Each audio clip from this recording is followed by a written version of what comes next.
Hello and welcome again to another exciting edition of Old School, New School. That's the show talking about NFL. I am one of your hosts, Wil Masisak. I think I'm old school. Also with me, Jude Allume. He's definitely new school. Look at that haircut, man. Yeah. You got a thing. You look like you were out at the, barbershop getting the tight. The tight? Hey, do your best to not make me look bald, Whatever.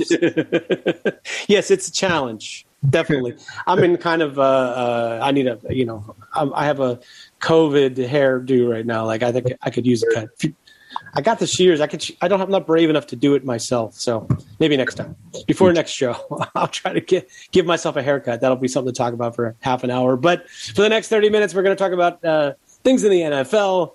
We're going to talk a little bit about the top of the NFL draft and what's going to go on with the draft process this year. But Jude, let's start with the NFL rumor mill. There's a couple of things going on. The first one is it's been going on for a few days, and it's probably going to go on for a few days more. But what do you make of this JJ Watt situation? The Houston Texans cut JJ Watt, their star player. I mean, basically to do him a favor and get him to move on with another team where he would agreement. Let's get that out. Yeah, I'm not sure he was upset about being cut. Let's put it that way. How do you see this move from both sides? Let's start with how it is for the Texans. How does it help them? So how does it help the Texans? Well, it helps the Texans because, they don't have to pay him that massive salary anymore. If one didn't know any better, it would seem like the Texans are in full rebuild mode. Will Fuller, their best receiver after they got rid of the actual best receiver, he's a free agent. So that leaves Cooks. I can't really think of any other great pieces they have. Of course, Deshaun Watson. But you don't think David Johnson is a great piece anymore? Listen, if you can ask anybody, especially anybody I've played fantasy football with, David Johnson is a guy that I'm always like, this is the year he shows us that one really good year he had is actually who he is. I'm off that train completely now. He's not terrible, but he's not a bell cow running back that's going to win games for you. Okay, but wait. See, first of all, big David Johnson fan coming out. I was much higher on him than the average person. Having watched him a little bit, I like to watch the FCS playoffs every year, so I saw a good deal of his team with Northern Iowa. But what I was going to say was, we're saying Deshaun Watson didn't play up to par last year because the offense was so bad around him. But David Johnson, he's to blame rather than being a victim like Deshaun Watson. I'm just asking. Well, first of all, I'd say Deshaun Watson did a phenomenal job considering what was around him last year. David Johnson, I'm saying he's not, like, his lack of production is not so much to blame of what's around him, because running back is one of those positions where it's like either you got it or you ain't got it. And he just didn't look like he had it. No. There are times where it's just like he hit, like, I watch it and I'm just like, the hole is there. Put your foot in the ground, take it, and he just doesn't do it. And I'm looking at Duke Johnson, and he's able to take the ball and fully explode through a hole. And I'm like, you're bigger, you're faster, you're stronger, and yet why can't you do this the way, Duke Johnson is able to do it? And you're supposed to be the more talented, more freak athlete, and you can't do it. But let's get back on track here to the original point. What does it mean for the Texans? It means they're going to clear cap room. It means they're going to try and entice other free agents who are younger, who will have a longer future with them. It means that, they're going to be looking to stack up through the draft. It looks like hopefully they can keep Deshaun Watson, but that looks like a relationship that might be a little bit too damaged to, mend. It looks like full-blown rebuild down here. Scorched earth rebuild. That's what's happening, right? So the rumor part of it is not so much what happened, but where is JJ going to land? And it's just like number of places people are saying. A lot of people are saying, hey, come to Pittsburgh, play with the Watts. A lot of reports linking him to Tennessee, playing with the Titans, possibly reuniting with Jadeveon Clowney if he ends up back with the Titans again. But there's a number of places that he can go. I really like him playing with his brothers. I feel like as far as I know, JJ Watt is one of those guys in the league. Not to say he's a cancer to the locker room, but he's not necessarily a buddy kind of guy, more kind of to himself. That's what some of his teammates have came out and said. Some have even said, he's maybe a little bit weird. But to play with your brothers, these are the guys you know best. You're probably better friends with them than anybody else you'll be friends with in the league. So I feel like there's just a level of familiarity with them. Not to mention a great defense. You're not going to be getting double teamed. You can possibly even see your stats like go back to the JJ Watt of old, the JJ Watt of NFL Defensive Player of the Year, just because you got to pick your poison, JJ Watt or TJ Watt. Which one are we going to focus on? The only issue with that is, is he going to be willing to take less money than he's accustomed to, which I think he should, considering as of recent years, the production hasn't quite been what it's been when he demanded that $17 million, $18 million a year contract that he was getting. Well, here's the thing. He's gotten paid. Not to say that he can't continue to get paid, and maybe that motivates him in a certain way, but I think it really is about kind of, he sees himself on the back nine, and it's at this point, it's not about as much about the money as it is about certain other things that can be perks. I have a little bit of I have only one really legit in an NFL organization kind of source, but my source has been pretty good to me the last year or so. His word was that aside from the players that we already know, the teams that we know are already players in the JJ Watt sweepstakes, and that would be, the Cleveland Browns, the Tennessee Titans, who I've definitely heard mentioned, and even the Tampa Bay was mentioned. I think the Baltimore Ravens are a player in this.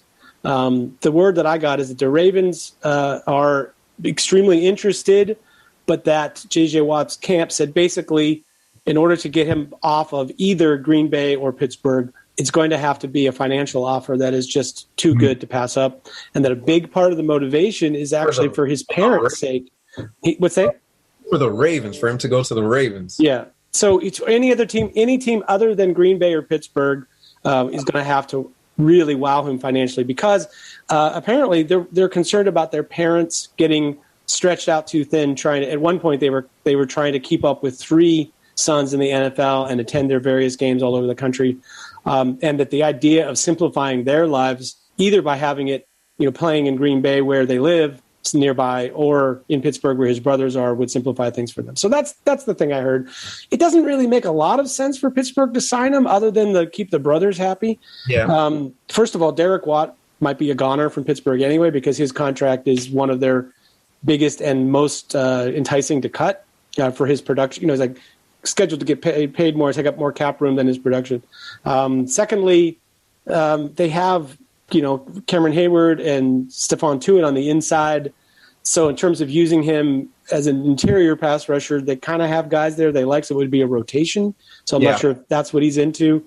I can see it being a really good fit in Green Bay. That's a kind of obvious fit for him. So I sort of predict that Green Bay is where he will land, but these other things are intriguing. It's intriguing to think of him being on the Ravens or with Tom Brady, in the game. I kind of like him with the Ravens. I don't get the whole not considering it because of your parents, because, Pittsburgh to Baltimore is a lot closer and shorter of the trip than Pittsburgh to Houston. So I don't know the legitimacy of, using that as a reason as to why you wouldn't consider Baltimore, especially given that this is a team, with the right pieces, they can very well make a Super Bowl run, but definitely interesting to say the least. Yeah.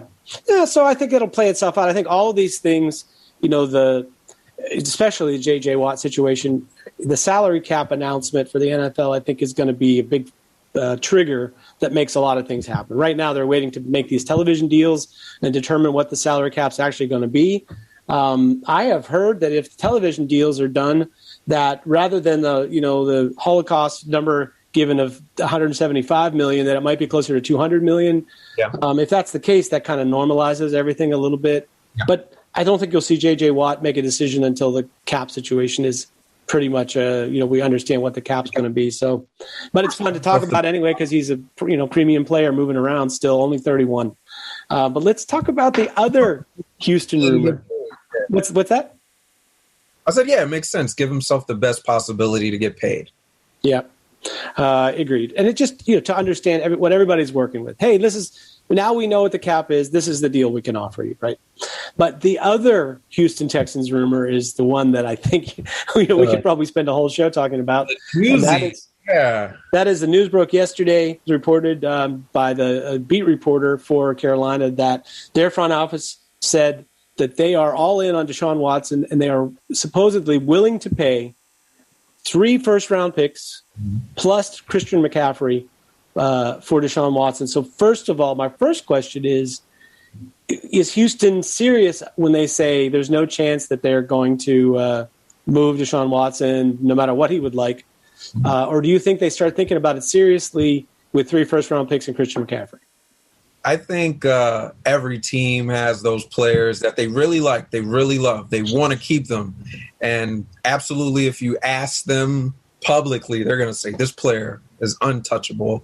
I don't care what you offer. We'll never get rid of him. Deshaun Watson certainly fits that mold.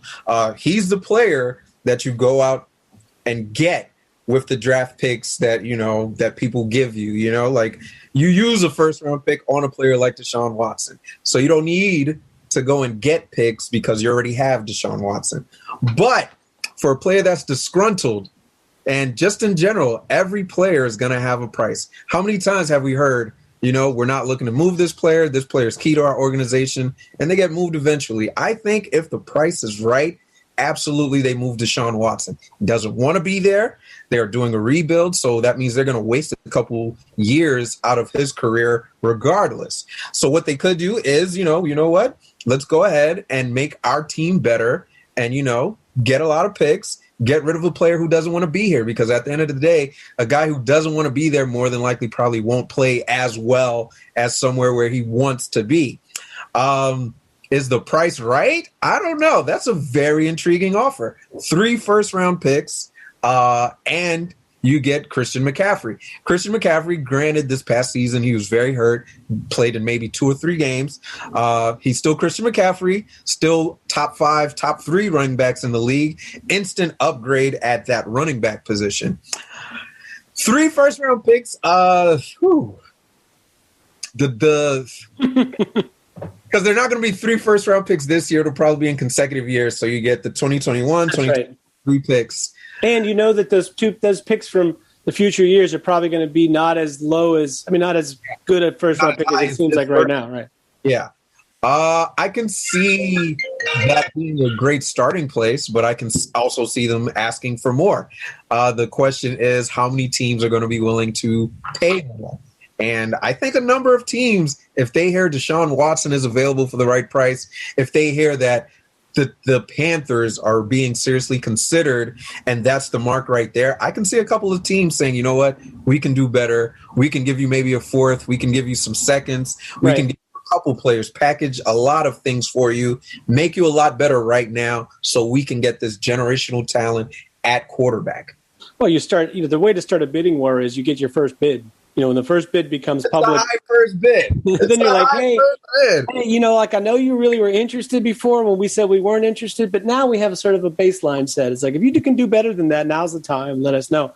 Absolutely. But I think I go back to this disgruntled relationship thing, and I think to myself, if Deshaun Watson were 35 years old, it's a no-brainer. You move him, or if he was at a point in his career where you were not really sure, if you're going to get 5 years more out of his career. But the thing about the situation is he's young enough that you could do a pretty much scorched earth rebuild aside from Deshaun Watson and still be able to, put a good team around him in 3 years, right? But it's a lot of suffering to get to that point. 3 years maybe, because we've seen a lot of teams, they've been in rebuild for more than 3 years. So 3 years, putting it politely, 3 years. Yeah, but here's the thing. If everything goes right.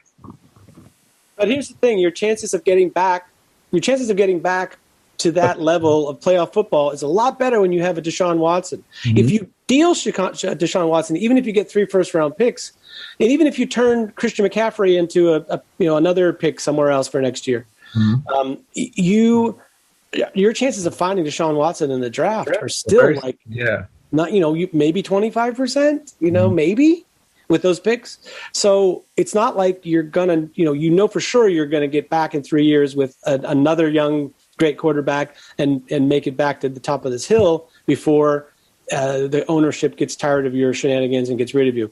So from my standpoint, I think of it like this. Kobe was in trouble when he had to admit to some allegations, and he went back to the wife, and, they were supposedly, there was no chance they're ever getting back together. And he bought her a gigantic ring. And yes. Yeah. And it's all is well in the Bryant household. That's right. So anything's possible, even as disgruntled as Deshaun Watson is. I think if they came to him and gave him something to make it worth his while, sticks around. It's quite possible. It's not impossible. They just made you the second highest paid quarterback, so I don't see them. It's not just the money; it's this sort of like the commitment about we're going to do this, and this year, and if we don't, we will let you out of your contract. We'll release you if we don't do these things. Like I'm just thinking of things they could do, or we'll give you $25 million bonus if we don't do this. So I think there are options. I also think Easterby and the crew there in Houston are just, they're running the franchise into the ground. So it may be that there's even no matter what you offer Deshaun Watson, he'd rather hold out than play. That's another possibility that would be scary for them because then it reduces his trade value. So I think the other thing with that too is this is a team that has made him promises that they didn't keep. So I don't know how much weight, how much equity would hold for Deshaun Watson if they say, you know what, if we don't get X, Y, and Z done, then we'll promise you this because you've already shown him your word doesn't mean much. Let's get to some more QB rumors, though. Out in... Wait, just before we do quickly, Carolina's point of view. Do you like the deal for Carolina? I feel like, obviously, it's a step up on quarterback. No shade to Teddy B. You take away probably their best weapon outside of quarterback if you're getting rid of Christian McCaffrey, but they have some nice receivers. They're kind of like a team that's sort of in a rebuild as well. Not having a first round draft pick for the next 3 years will probably hurt them as well. But just like you mentioned, you have a guy like Deshaun Watson who can make things happen, and we've seen him make things happen with less than top tier receivers. So who's to say? Like I like the receivers they have in Robbie Anderson and DJ Moore. So I feel like, that would be good offensively. It's just a matter of what can you do with the limited cap space you're going to have and the limited draft picks to build this team into a winner. You don't want to just be a winning team. Yeah. You want to be a Super Bowl contending team. Well, that's all that really matters. If you're making a deal like this, it's because you want to win a Super Bowl, not because you want to get respectability. They'd have to do a Tom Brady to the Bucks kind of a build a team, take what they have and add liberally to it, with free agents that are now willing to come to Carolina because they understand who the quarterback is. Maybe if they do all that. But, it's not like Deshaun Watson has won a couple of Super Bowls already either. He hasn't. Has not. No, he did have at least 1 year where they had a top 5 defense and some pretty good talent around him, and they fizzled in the playoffs. So I'm only saying it's not like you're buying Tom Brady. It's not quite at that level. But you're buying a guy who is definitely a better athlete, who can definitely put your team in a better position to win. Just a matter of what can you do to build around him, given that your resources are going to be going to him. Yeah, the other way, right? All right. So speaking of the other quarterback rumor, is this possibility of a deal with Carson Wentz getting dealt, which I think is going to happen sometime between now and draft day. They're going to move Carson Wentz. They've more or less decided that Jalen Hurts, it's the Jalen Hurts show. But Wentz to Chicago, the Chicago Bears is a possibility. It's funny. It's like, they made a deal for Nick Foles. They had Nick Foles in there. Now they're going to bring Carson Wentz. It's like, it's just going to be like Arizona did this to Pittsburgh for a while, where they had like every player that Pittsburgh was done with, they took them in Arizona. It made them actually competitive, more than they were. But it's hard to win that way with other teams' cast-offs. What do you think of that potential deal? Let's talk about from Chicago's point of view, first of all. So many ways we can dive into this. I mean, let's go with an obvious one for me is what are you going to do with Mitchell Trubisky? Are you going to keep him or are you going to get rid of him and just, cut your losses? Right. Mitchell Trubisky being the guy that they drafted ahead of Deshaun Watson. Who's the other drafted him. They traded up. No, they traded up. They traded up, and they didn't pick Mahomes, and they didn't pick Deshaun Watson. That's the name I was looking for. Patrick Mahomes. 2 quarterbacks you could have had, but you traded up and got Mitchell Trubisky. And 4 seasons later, you're saying we're going to get rid of him and possibly go get another cast-off quarterback in Carson Wentz. So for Carson Wentz, then the question is going to become also, are we going to keep Nick Foles? Because now it's back to the psychological aspect of it that a lot of people were talking about. Unfortunately, I had the burden of listening to some Philadelphia radio, and the talk for them was that there's a psychological aspect with there was at least, or there still is, with Carson Wentz, because all these years he's had to fight off that monkey on his back of, well, you did get us to the playoffs with your play, but Nick Foles won us that Super Bowl. Right. You won't be anything in comparison to Nick Foles until you win us the Super Bowl. Well, I almost feel like you could have, you need to have the Carson Wentz apparently to take you to the playoffs, and then put Nick Foles in and let him take. So he can win it all for you. Because Nick Foles doesn't seem to be very good in the regular season. Going for, huh? Keep Trubisky for the regular season, and then when they make the playoffs, I don't know if you need Trubisky. No, but I think that's happening. No. It's like you have the guy there, and now it's just, again, he's going to be constantly looking over his shoulder like, are they just waiting to have Nick Foles come in and replace me again? And at first, when I first heard this, I'm like, this is absurd. This is an NFL quarterback. He's shown that what he can do. He has the talents. He belongs in this league.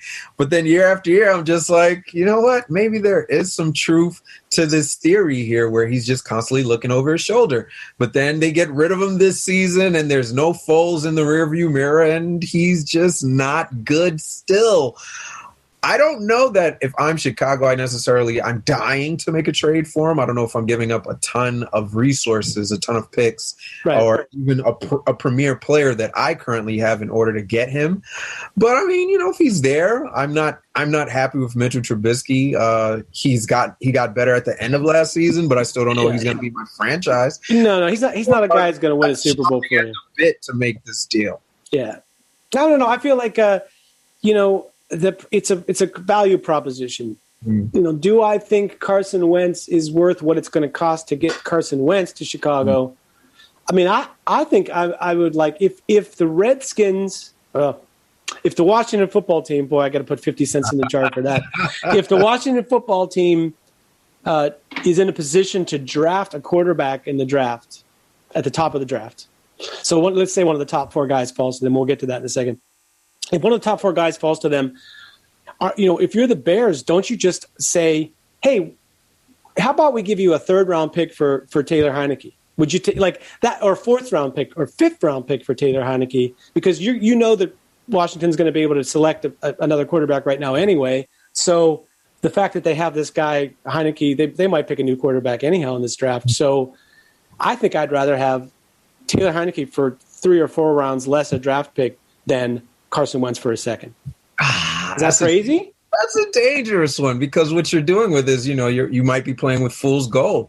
I get it. He came into a playoff atmosphere after not even being on a roster for most of the season, and he played very well. But, he just looks like he has it. Like you were talking about, running backs either look like they have it or they don't. Quarterback is not one of those positions where you can just say, that guy has it. You don't think so? I think that's 100% what it is. I mean, you can 90% it in regards to his arm strength. No. I don't mean about arm strength. I mean like playing in a game for like us playing in a game for money. Like when the chips are really on the line, the pressure is on. You're playing against a great team, and your team is maybe a little undermanned, and you're getting hit in the face. Like, some guys just have it to do that, and it's just that makes them a potential NFL quarterback success. And some guys just don't. Even guys who look beautiful throwing the ball and throw a pretty pass, and on air 7-on-7, they're unbeatable. I just feel like I value personally that a lot, and I would be willing. I mean, to me, it's like a no-brainer. Would you draft if Taylor Heineke were in the draft? Would you pay a 3rd round or 4th round pick for him? 100%. I would 100%. I'm just saying, I don't know that he's the answer either. Quarterback is one of those positions, like the more film they have on you, the easier it is for opposing defenses to stop you. It could have easily been one of those things where Taylor Heineke, there's no film on him. We don't really know what he can do, and he comes out and he balls in this one game.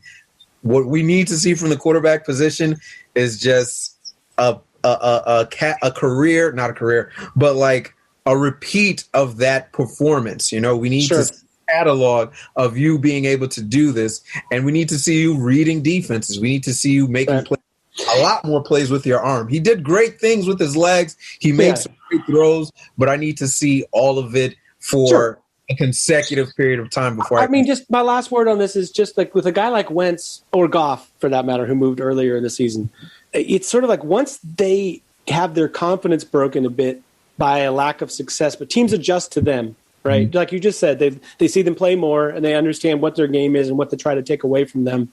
When guys have a step back like that and some failure, I think it's rare for them to really step it back up and suddenly become great again. Sometimes the change of scenery helps them. Ryan Tannehill would be an example.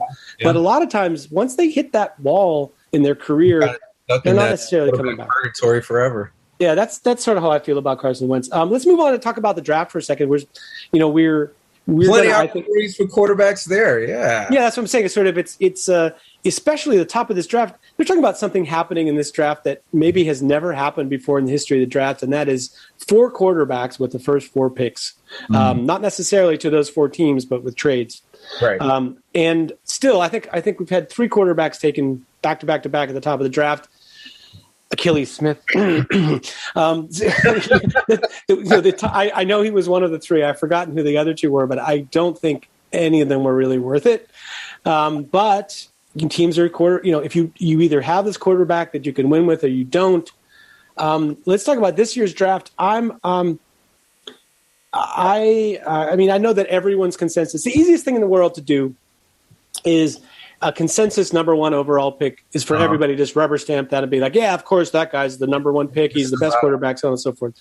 And I think it's also easy to be a troll and just be like, that guy, everyone loves him. He sucks. I don't like. But I'm going to fall somewhere in between. There are several things about Trevor Lawrence I don't love. The stuff that's obvious that everyone loves is his arm talent, his ability to throw the ball on platform, off platform, all over the field. Is really terrific, and he's not necessarily the biggest guy, but he's tall, and he has and on top of all of that, mobility, not just to move around in the pocket, but to run and use his legs and all that stuff. You can see that stuff that's how he wins, and he's very successful with that. But I have concerns about how he plays under pressure, about how he plays when his receivers are not wide open running down the field. And that's a typical college thing. That's a transitional thing for every quarterback from college to the pros. But in particular, in his situation, it felt like he hung on that first read, expecting it to be open. And when it wasn't, he often got in trouble, especially against better teams. And it seems to have gotten worse in his most recent season, worse than it was the year before that. It just makes me wonder if there are some flaws in his game that people are going to have to accept when they're drafting number 1. You have to accept that there are things he's got to work on. He's not just going to drop in and be immediately successful. You buying that at all, or you're just like, this guy's the best quarterback prospect in 10 years? I can definitely buy that. But at the end of the day, that doesn't change me from thinking this is absolutely consensus number 1 pick. Reason being, things you can coach, everything you just listed, not just hanging on to that one read, learning how to move on to your next read, not making those mistakes, learning how to play under pressure, getting the ball out of your hand quicker. These are things that are coachable, under the right system, the right, quarterback whisperer. You can get a guy to get rid of these bad habits. What you can't coach, though, is talent. And what he has shown us, he absolutely has talent. He has all the arm strength, and he has the mobility to make plays with his legs. I mean, you can't fault him for being on a good team, because it's all those things you mentioned is kind of like a product of being on a Clemson, a team that's won national championship. He played in a second national championship, but I mean, it's just, he has great receivers. More often than not, he could afford to just sit there because he has the line that's going to block him, and he doesn't have to worry about being sacked. He has the receivers. They may not be open right now, but give him 2 or 3 more steps, they are going to be open. Right. So those it might just come with the territory that he's in. But at the end of the day, there's no question. I don't think you'll find anyone who's going to say, you know what, this guy isn't the most talented quarterback in this draft. No. I mean, I wouldn't. I love Zach Wilson, but I wouldn't say that Zach Wilson's a better quarterback prospect. I think all of the top quarterbacks in this draft have issues. So it's not that. It's just that I heard people saying they think he's a generational quarterback talent. He's the best quarterback in years and years. To me, it was easy for me to see Patrick Mahomes. I was a little bit of an outlier in that regard, but I had no issues with him being the best quarterback in the draft and worthy of the first overall pick. Andrew Luck, I felt that way about. But there haven't really been that many guys that I personally have looked at and just thought, this is no brainer. Like, this guy will figure out how to work. But I just, it's like, I think he's going to go to Jacksonville. They're going to run a lot. That's what their team's built to run. They have a nice run game, a nice run blocking line, a nice running back. And he's, I'm not sure he's going to enjoy that same running success in the pros just because of his size. He's, the guy's 205 or 210 pounds at 6'6". He's going to take a hit. Size, yeah. They hit he's a target, now in the NFL, right? They're a lot faster too. So, he's not exactly running away from linebackers either. Yeah. So, that situation is going to happen, but will it be an immediate success? I don't know. I will say this, that I agree with you as far as concerns with Lawrence. When he first came out, 3 seasons ago, I forget who came in and replaced, but he came in and it was just electric. I'm looking at this guy and I'm like, that's probably when I was at the peak of this is a generational talent at quarterback. 3 seasons ago. Not to say he's taken a drastic fall off a cliff, but it's just when you see a guy who's that good, that young, you just kind of anticipate a certain trajectory. Right. The longer you're playing in this offense, the more firm of a grasp you have on it, the better you're going to be. And his numbers have been better, but I'm not certain that, he's necessarily gotten better talent-wise. He has great talent. I'm just not sure it's where I anticipated it being from 2 seasons ago. And we're nitpicking, but it's the first round. It's the first pick overall in the draft. I mean, you only get so many of those unless you're the Cincinnati Bengals. But but it's you have to really make that work. It has to be 100% rock solid, or else better off taking a guy who's 350 pounds who can play, because that guy's always going to be 350 pounds and can play. You know what I mean?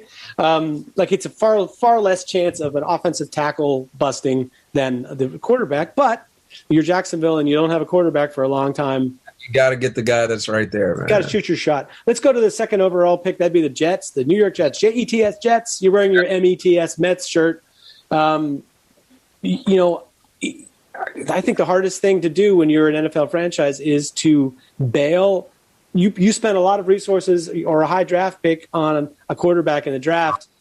To bail on that guy after a few years because you have another high draft pick and you have a chance to pick another quarterback, that's really hard for teams to do. It's hard to let go. It's hard to admit that you didn't pan out the way you wanted it to, or even to know that maybe next year's the year for Sam Darnold. What do you see the Jets doing here? You think they're going to go quarterback? They're going to listen to offers for either the pick or for Sam Darnold? What do you figure they will do?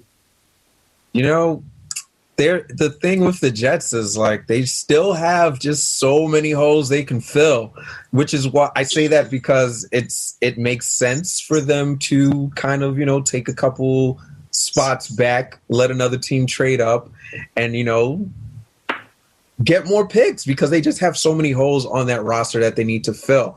That could come in a number of ways. They can trade down, or they can even trade Sam Darnold. Granted, I don't think any team is going to give you a first-round pick for Darnold.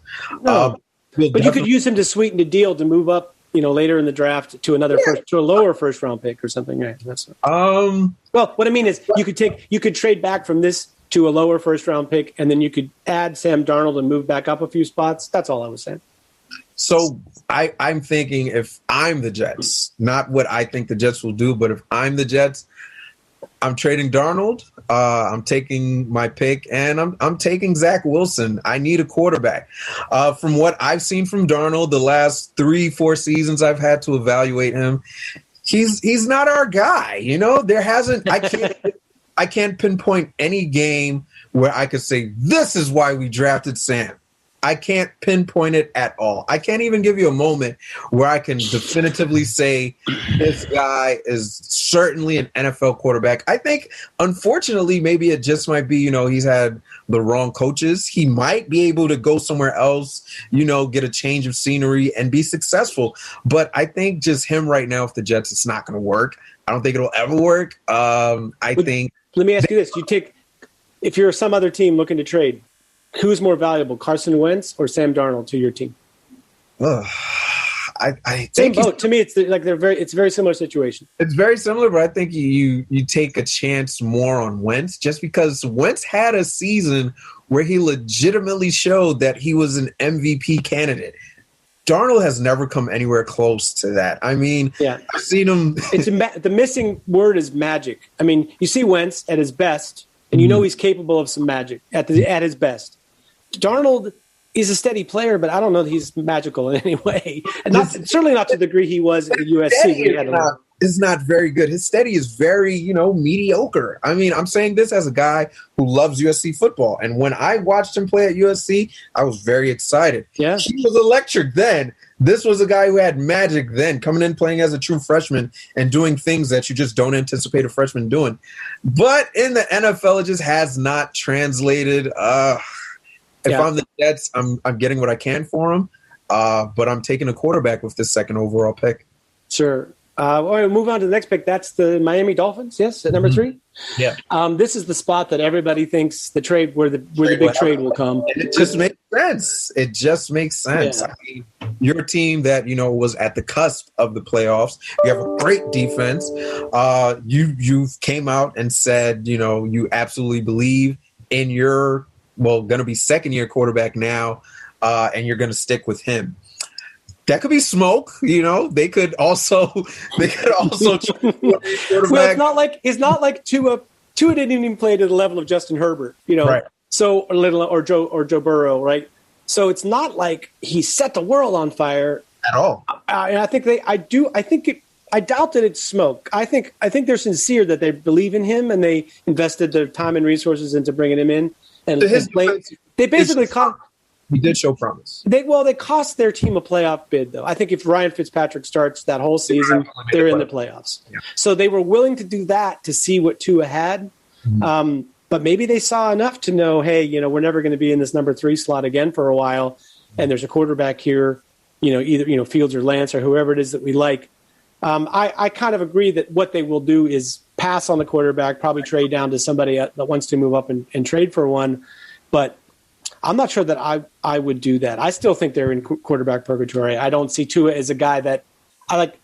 It's I'm not sure he's the guy that's going to take you to the promised land. I think he could turn out to be a solid starter, or maybe even better than that. But I don't know. I'm not sure I saw enough to make me like, yeah. I would say he definitely showed promise to me. I think he showed that he can make certain throws.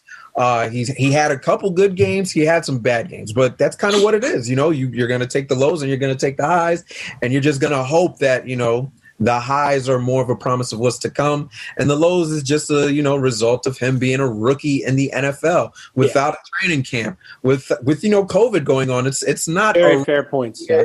The learning curve has to be adjusted for these guys.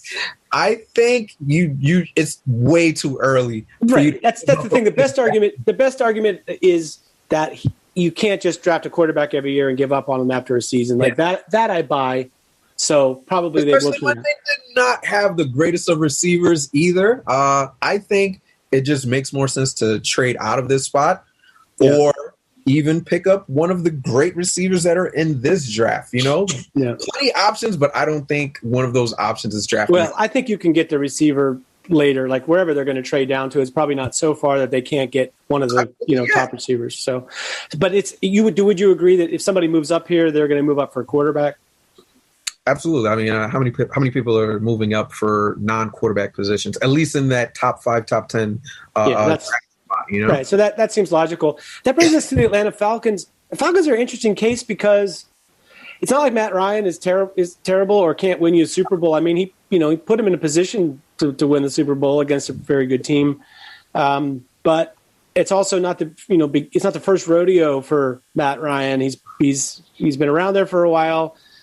I don't necessarily know that I agree with it or understand it, but all the talk is about Atlanta taking a quarterback here. What do you see the Falcons doing?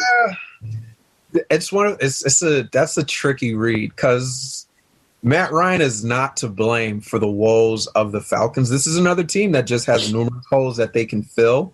But at the same time, it kind of makes sense because Matt Ryan is also no spring chicken. This is a guy, everyone's not going to be Brady. We don't know that, he's mid-30s right now. Is he going to play another 5-6 seasons?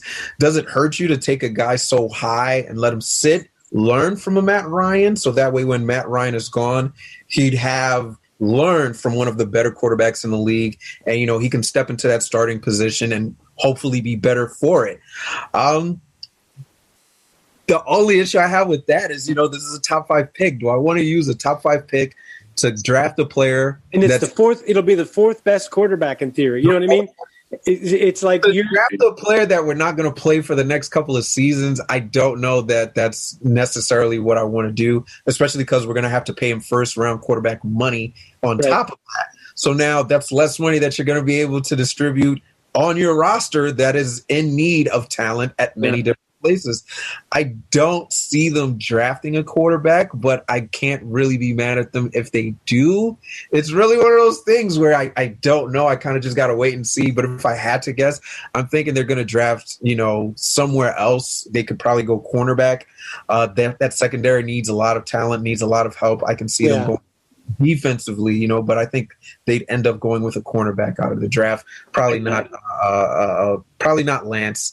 I don't know. I kind of feel like it's Lance is a quarterback that's slated 4th there too. I don't know if I like him that much to take him with the 4th overall pick. I mean, just take a big guy, take the tackle that's going to be there for 10 or 15 years. Yeah. Move Matthews, to make it happen. It's going to be fine. That's just like that's the safe thing to do. It's never going to backfire on you, no matter what happens. And it's not like your quarterback is going to be terrible for you for the next couple of years. That seems like a sort of a wise choice. And just to wrap it up with the top 5, the Cincinnati Bengals, they got their quarterback last year, so I think they're the happiest team in the world if 4 quarterbacks come off the board. Outside of number 1, I think that's probably like the easiest pick there. You're going to pick the best lineman because what happened is you had terrible blocking and your number 1 quarterback paid for it last year. To make up for that, you go out and you get that man, someone that's going to protect him. I feel like they need help all along that line too, but I guess you can start with, left tackle. Yeah. Which week did he get hurt? Who gave up that sack on him? I don't know, but it was there were holes. I mean, their offensive line was like a sieve. Like, it's atrocious. It was atrocious. Point being, and you absolutely need to protect your investment from a year ago and go out and get a tackle, get some linemen that are going to be able to withstand NFL pressure and, protect Joe Burrow. Well, no, Cincinnati's in a shockingly good position in this draft because if Penei Sewell goes before them, they could trade out of that spot to to some team that wants to draft a quarterback and is afraid of they want to get ahead of Chicago. If 4 quarterbacks are drafted ahead of them, they get the best offensive tackle. It's like they could trade down 3 spots and still get Rashawn Slater or another lineman that's great. So I think they're in an ideal position to either stay home and take the best player that falls to them, or to trade down a couple spots. They're in a really good place. I can't see anyone in that top 4. I can't see Sewell going in the top 4. To Atlanta? I think it fits for Atlanta. If they keep their pick, it would be a logical choice for them. I think. Guess Atlanta makes sense. It's just I haven't, in all the reading I've done, I just haven't seen them linked to Atlanta. I've seen quarterback, I've seen defensive players, I've seen pass rush, I've seen cornerback. I have not seen linemen linked to Atlanta in anything that I've read. I just feel like he'll be there for the Bengals, but just like you said, I like what you said a lot. If he's not there, the clear-cut best lineman right now, they can trade back and just pick up the second best guy. Because the thing is, if you're going to get Rashawn Slater or Darisaw later, either of those guys to help the Bengals plenty, and that one of those two and an extra pick, golden. So somehow they're going to get their lineman. I feel pretty confident in saying. I think that about does it for today. Any last thoughts before we move out? Last thought is kind of sort of well, I guess I can make it a thought. Just, I get it from 2 seasons ago when LSU won the championship. Jamar Chase was kind of the guy that everybody wanted to go out and get. He chose to stay. And then he opted out of this season after, everything was happening with COVID. And right now, a lot of people still have him slated as the number 1 wide receiver. And I'm just not sure I'm comfortable with that because we have a guy who just won the Heisman at receiver. I can't even remember the last time that was done. A non-quarterback position winning the Heisman, but Devonta Smith, does he not warrant any consideration as the best receiver coming off of the board? I just need to know, am I missing something here?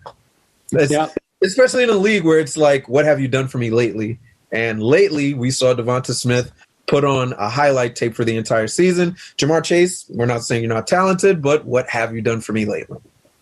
Yeah, I think it's you hit on a point that matters to NFL teams. The word I hear is that the players that opted out of the season, the players that opted out during the season, the players that opted out of bowl games, the players that opted out of playing in the Senior Bowl after practicing all week, that NFL teams are basically dinging those players in their evaluations and knocking them down a little bit because you're not going to opt out when you're on my team. Yeah, it just feels like the guys who love football. In their mind, I'm not saying it's correct, but in terms of NFL teams, the guys who love football are just going to play. It's hilarious. I'm seeing that a lot more too. We want guys that love football. And I feel like that's kind of just, their indirect way of saying we want guys who will not opt out. Right. Well, we want guys who will risk life and limb to play on Sundays. Yeah, exactly. They're not going to retire after they had a concussion 3 years ago, and now they're after 5 years in the league they're walking away. Like that's a thing, right? Yeah. So I think for teams it matters to them. We'll get into this more because it's going to be a very weird draft season with fewer All-Star games, with no combine, with pro days with limited attendance, and they're just not going to have everything's going to be thrown out of whack. Mm-hmm. So anything you can use to evaluate a player, whether it's subjective or not, is going to be put into play. We'll talk about that next week on Old School, New School. He's Jude Allume. I'm Wil Masisak. In the meantime, fist bump to y'all for listening. Hit the subscribe or like button down below. And happy to see you next week on Old School, New School. We're out.